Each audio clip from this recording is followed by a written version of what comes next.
Hi, this is Jessie Sage. Welcome back to another episode of When We're Not Hustling, the After Party. This week we are talking about the interview we did with Dominique Christen. Hi, everyone. My name is Melodie KG. I use she, her pronouns, and I'm a provocateur out of Minneapolis, Minnesota. Nice. I'm Emily Foster. Really excited to be here today, and reminding you to please like, subscribe, follow, and share all of our content because we're awesome. Thank you.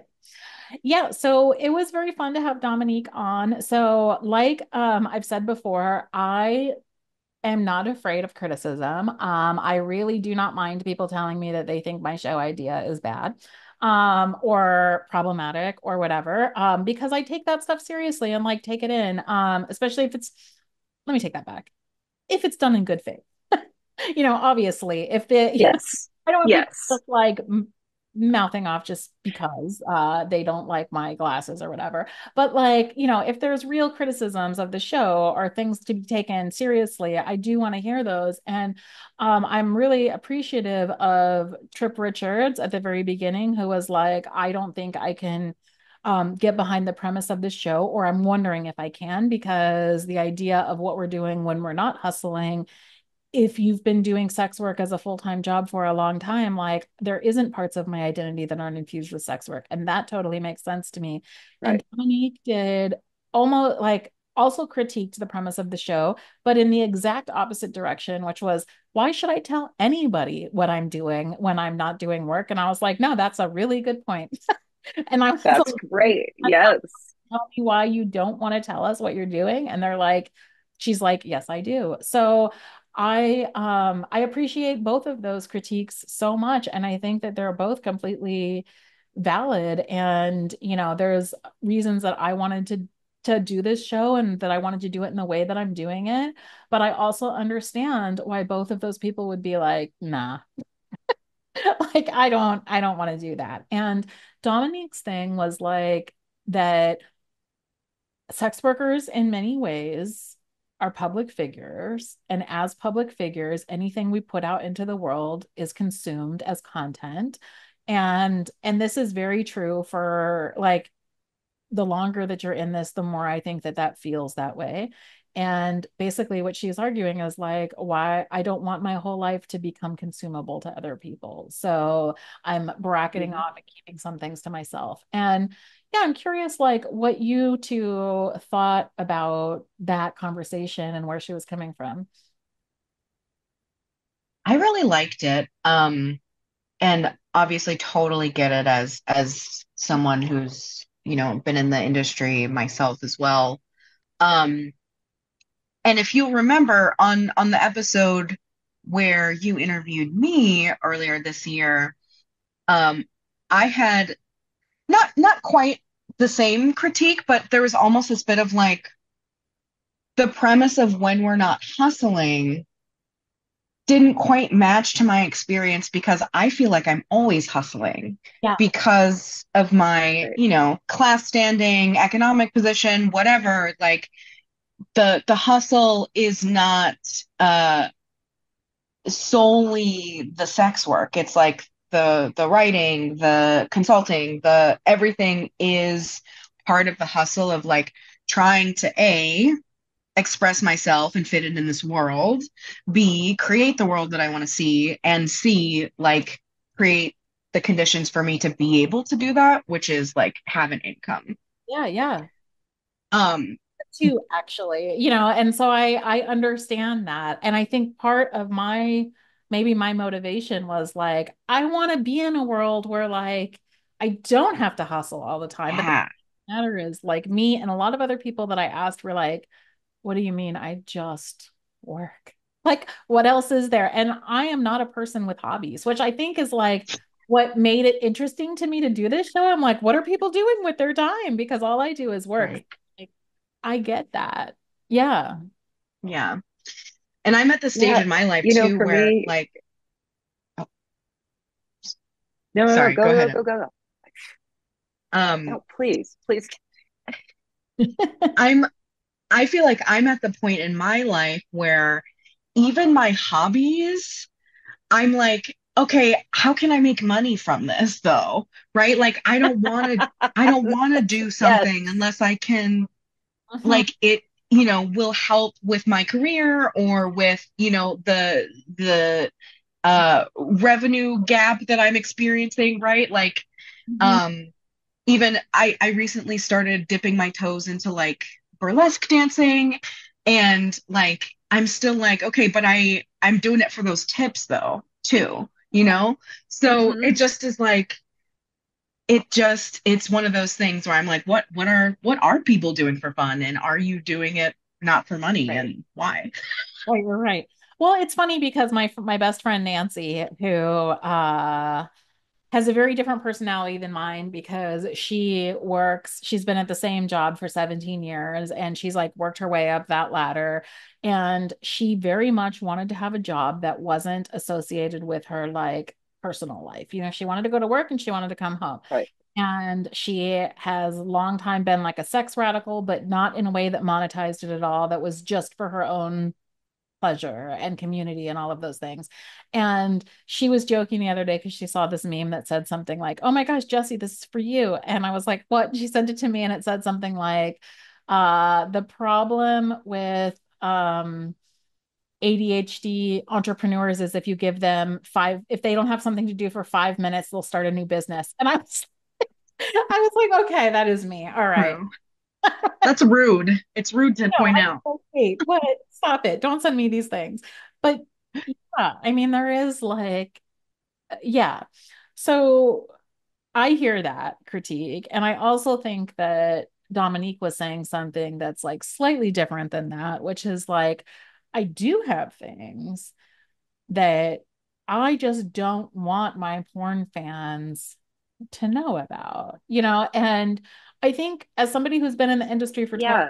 thinking through like long term too, they're like, I don't even want to tell you things that seem innocuous, like that I have a cat, because then when my cat dies, then everybody's asking about my cat. Now I have to share my grief with you guys in a way that I don't want to. So I'm not even going to bother to tell you that I ever had a cat, and that was Right. interesting. Yeah. Okay. So same. I am the same way. My hobby was music. And so I sold albums and created a whole online persona for Mhm. that and several bands. And so, like, Yeah. and I do have things that I don't sell about myself, but this is what this episode did for me. It was pretty interesting. Okay. So, like, but they're like me in my pajamas, smoking a joint, watching a YouTube video, or reading a Stephen King novel, or, like I keep those to myself. I may share like the concept of it, but like those things are not done publicly. I Yeah. don't insta that. Yeah. But when Dominique was talking, it made me start thinking about it. I was like, oh, how interesting. Like, I keep things to myself that I don't find aesthetically pleasing. What Mm. if I kept something to myself that I did think was beautiful? Mm. Because, me in my Hello Kitty pants watching Alone, scarfing an entire pint of ice cream to myself, that's not, it's not the aesthetic that fits the scene that I have online. It's not, that person doesn't necessarily sing these aching poetry love songs, and like I was like, but what if I did though? What if I Mhm. just did something beautiful and didn't tell anyone about it? Yeah. Like, what if I painted a picture and didn't try to sell it? Yeah. I Yeah. think she made me start thinking in that direction. I was like, this is so interesting. If I think it's beautiful, I immediately want to monetize it and publicize it, and yes, I can't I can't I can't extract my monetary trauma. I have been below the poverty line my entire life, a few very brief exceptions in my adult life where I popped out and got some bigger jobs. But like overall, I've been definitely below the poverty line. That trauma runs deep. Yeah. And would I want to share everything if I wasn't getting paid? I don't know because money has a lot to do with it. Like it has very much to do with it. Way more than I need people to see it, I need to sell it. But but she challenged me to like maybe just do something beautiful and lovely and not say anything. And I haven't done it yet, but we'll see. We'll see if that happens. Social media If I do, it will be to her credit. with this mindset though, like of having to, like, the moment that you do something, share it with the world, you know. Yeah, share it in a way, I mentioned sharing because that's inextricably linked with how I was releasing, like, say, my poetry. I would release it online and then do a collection and release a book of that, but like I said, I don't need people to see it.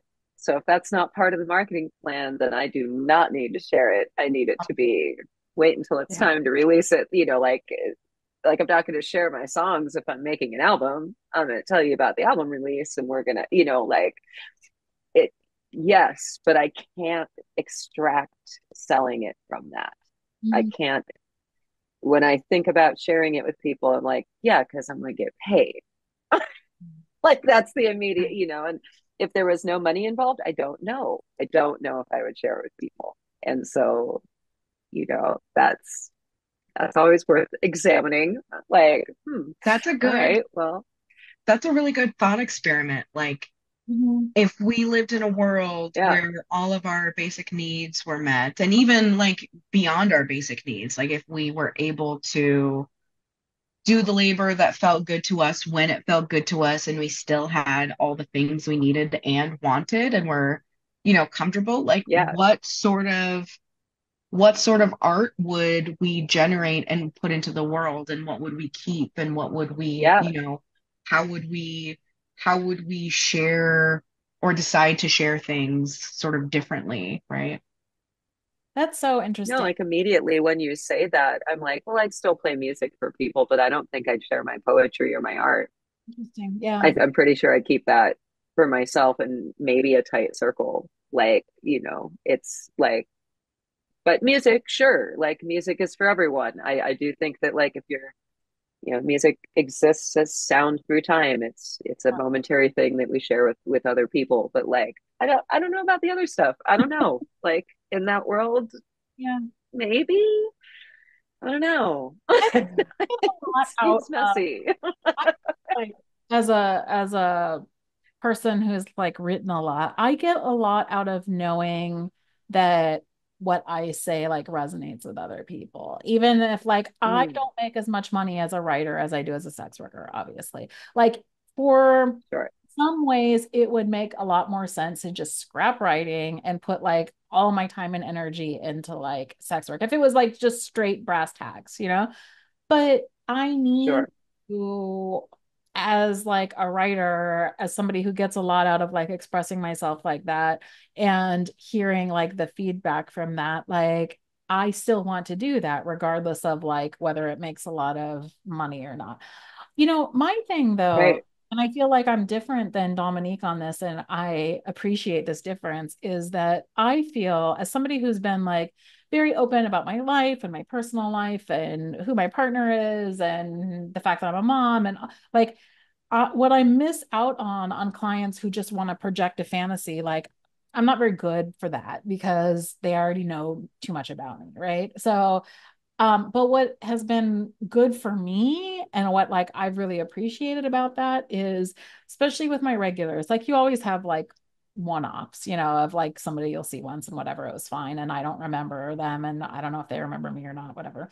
But like the people who become my people and my like clients over time, usually they're people who have come to me because I am doing something that they find important or attractive or that makes them feel safe. And I feel like those connections are much stronger because they get who I am, And so to Mm, me, like hmm. my work is better, like qualitatively better when the clients who come to me are the ones who are invested in who I am as a person. And I find that when people come to me just because they saw me on Trist and think I'm hot, but don't actually know anything about me, usually those aren't the same kind of encounters. Not that, I mean, it's fine. You can come to me because you think I'm hot. I like you think I'm hot, that's fine. But like, Yeah. but it's a different type of like encounter, you know? And I think that I totally get what she's saying. And I understand why that would be what a lot of people would like. And it was, I think, important warnings because I think it, as a thought experiment, it's important to think like, how comfortable am I with people who I'm not actually in a relationship with? Especially on the porn side, because Dominique doesn't see as many, like, doesn't have as many encounters with, fans. But I have found that like it's, I mean, I'm lucky. I'm lucky that it hasn't been problematic for me in terms of like clients really behaving badly or whatever. But I do think that I've been able to have very like authentic conversations, experiences, long-term relationships with clients because they have a sense of who I am and our interests align in some way. Hmm. No, that makes a lot of sense too. You know, I married someone who really liked my music and writing, and that was important too. This is a, you Yeah. know, no, it's an interesting, all of it's an interesting thought experiment. You know, I hope that my progeny get to experience a world where this is real, where it's not just an idea that we have in these moments of time that we've carved out to do some more work that happens to involve talking about a world where we might not have to. Yeah. But I like that. I like that world where I make some things that, maybe get found after my death. And it's not something that I'm constantly wondering, like, does this have commercial value? Which, you guys are both poor kids, it's just in there. It's like once you're a poor kid, you're constantly going, what can I sell? What can I sell? What can I sell? And if you can make it out of nothing, even better. But Yeah. I like that. Yeah. What about you, Melody? Yeah. Dominique was a really Like life and what you give to your like clients. Do you have a lot of separation or how do you? I've been thinking about this because for me, I started, well, I've had several different iterations of what my kind of sex worker persona is and what I'm offering, right? Like I know you started with phone sex and online, and I started as a cam girl and I did porn, also did some phone sex, also did chat operating, and Mhm. then was a GFE girlfriend experience provider for many years, and now I do primarily BDSM. Um, and I think each of those, like it's easier for me. It was easier for me as a starting out as like a cam girl and in porn, where I wasn't having like intimate conversations with folks, like one-on-one, face-to-face in real life. That made that separation easier. And so like folks were able to project that fantasy onto me or whatever fantasy it was, right? And then like when I wanted to log off of the campsite, I would just log off and then that was kind of it, right? Um, but right. as I started to do more and more sex work and certainly starting to become an escort, like a big part of that job is doing emotional labor and, and trying to connect with your clients. And, there are folks who will put together like whole backstories and have like this thing that they project, and I could just never really do that. I'm not a great liar. I'm not a great actress, right? Like I so there's always been an element of uh an element of like not being able to compartmentalize, or not wanting to put in all of the work that takes. And so um have struggled with various iterations of my work trying to strike that balance. Um, Mm. Especially because like, there were times when like I was out of a job or out of like a city job and trying to like generate business. And sometimes it was like, okay, can some client send me like $50 in mutual like, and it would just like wasn't sexy, but like it was part of my like what I needed and what I was asking for. So um yeah, it's been really difficult, but I think like moving more into BDSM, I think it's it's it's kind of a blend of the two. Like it's not Mm, quite as personal as intimate, but it's still like, and I have boundaries that I set. But there's still an element of like, well, if this person is just absolutely dead afraid of me, then it's going to be a different interaction than I really want to have. Yeah, mm, So, yeah, yeah, it's a balance that I'm continuing to try to find for myself. right. Mm-hmm. Hmm. Yeah. I think that is. It's like it's very complicated because you also want to be able to um maintain some of your privacy, but especially in the GFE stuff, which is what I do. Like it becomes, you spend a lot of time with people, you talk to them about their lives, you talk to them about their families, like, and the way, especially like the way that you build like intimacy is to like share parts of yourself, and so I'm not good at making something up and I just talk about my life because I'm not a good liar Yeah. and all of that is just easier, that like our mm, job is actually to like walk into a one-on-one encounter and build a connection very, very quickly. So like the easiest way for me to build a connection right, quick is to figure out like where our points of connection are, like Yeah. talking a little bit, figure out where those points of mhm, connection. And that makes it easier. And maybe that's why I'm saying that, like, usually when the clients come to me via like knowing about my writing or knowing about the podcast or something, that's already easier because they're coming in already knowing something that then I can like attach to. When right, it's like a very random encounter, I'm like, what are you doing here? Like, why are you here? What do you want? Not in that way, but you know what I mean. Like you have Yeah. harder to figure out yeah, points of like connection are and what they're there for. And so, yeah, I mean, I think, but all that being said, even if, you know, even if Dominique was doing like all GFE stuff, and not porn, I still think that they would be like extremely justified to say, I'm not sharing this stuff with these people. Totally. They're not my friends. I don't need to tell them about my family. They can fuck right off, And I would be like, yeah, okay, sure. I get that. So I don't know. Yeah. It's complicated. It's a Yeah. complicated job because we're in ways selling or monetizing intimacy. And what does that intimacy look like? Does it look like disclosure or does it look like something else? Is it just fantasy right. or disclosure? I mean, we were talking a little bit about this in the last episode with Amber, where she was talking about like disclosures as forms of intimacy. And I feel like those are forms of Mm, intimacy. But what space does that have in sex work? That's an interesting question, I think. yeah.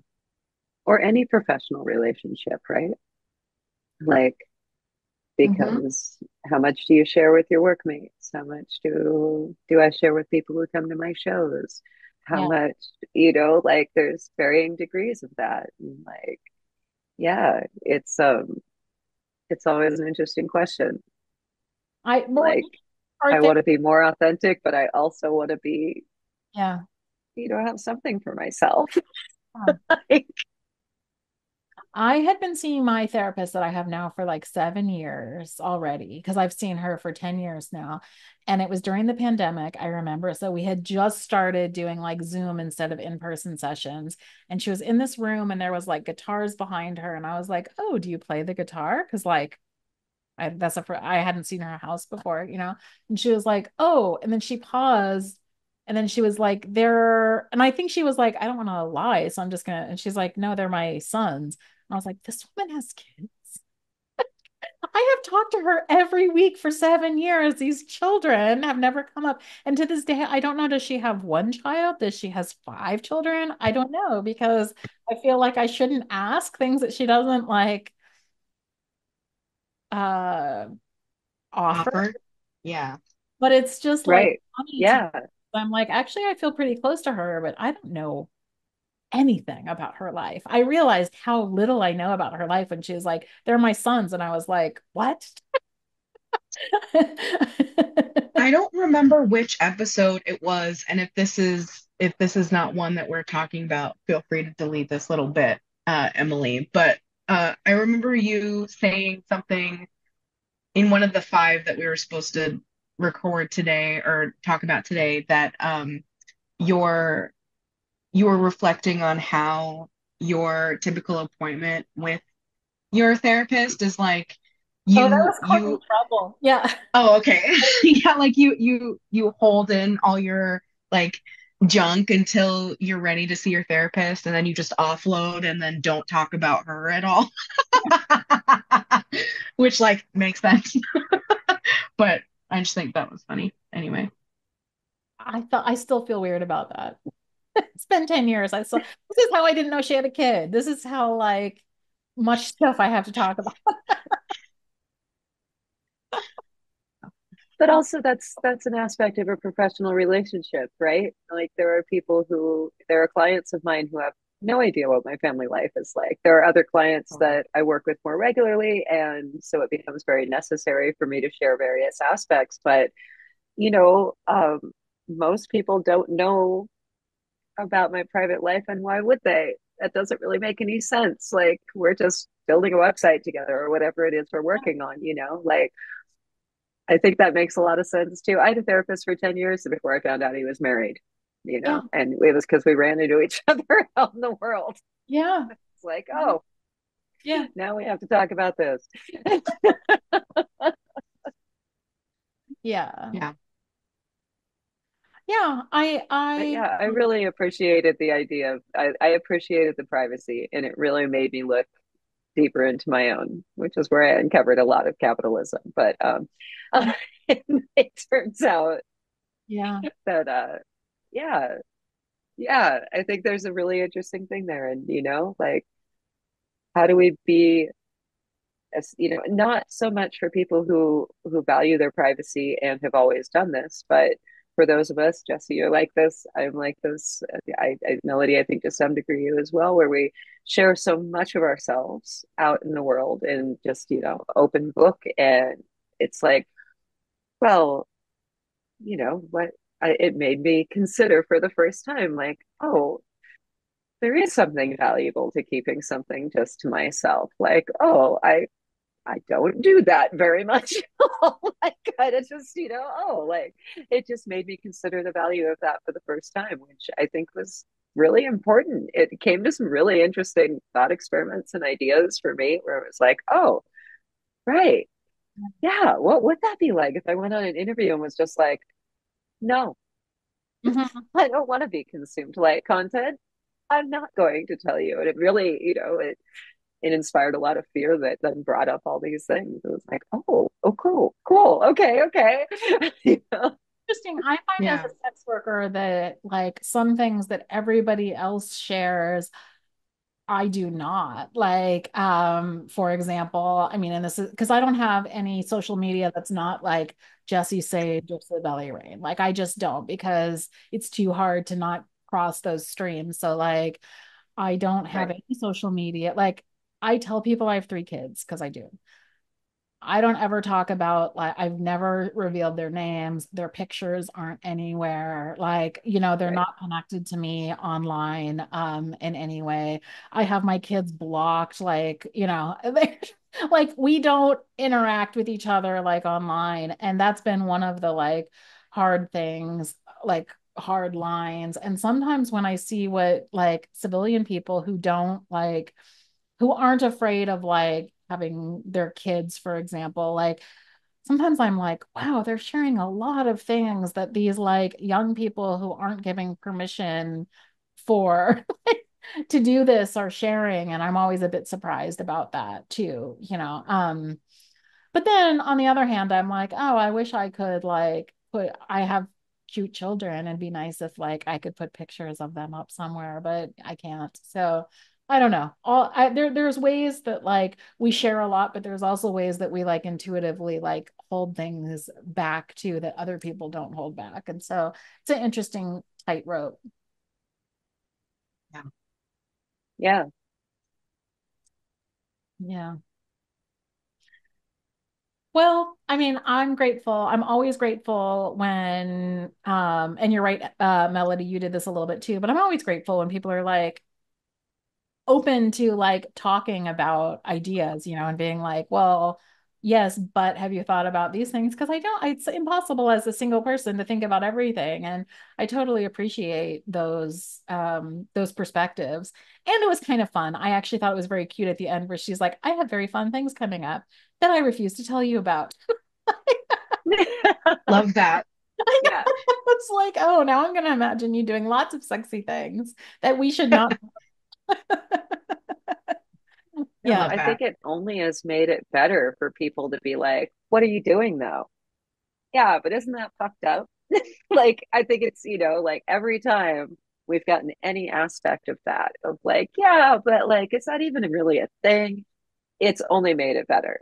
Like, Yeah. not only has that conversation just enriched the show altogether, but it's made it better because it's made us consider yet another aspect of that. Like, Right. Right. things that like maybe we've thought about and have some answers to, maybe we haven't. Yeah. Sometimes I honestly, before Dominique, I had not, and I don't think this is necessarily healthy, but I really hadn't considered not sharing consumable content. It was consumable. It's what you do with it, right? And I was like, whoa, okay. Like, don't get me wrong, she's not going to stop me from being a workhorse or from trying to monetize everything I do unless I come into some millions at each moment soon. I'm going to be selling until I die. But what Hmm. a great thought. Like, what a great consideration. Hmm. Like, oh Yeah. yeah, Yeah. I could not. Right. Yeah. Huh. It was really a gift. Mhm. Yeah. Yeah. Yeah. Yeah. Yeah. Okay. Well, I enjoyed talking to you guys about this. I'm Jessie Sage. This is When We're Not Hustling the After Party. And I'm Melodie KG. You can find me at Melodie KG on Instagram or at the world underscore on fire on Twitter. And Emily Foster reminding you to like, subscribe, follow, comment, and share everything we do because we're amazing. Also, you can just give us money. We do accept that. Yeah, yeah, we accept money.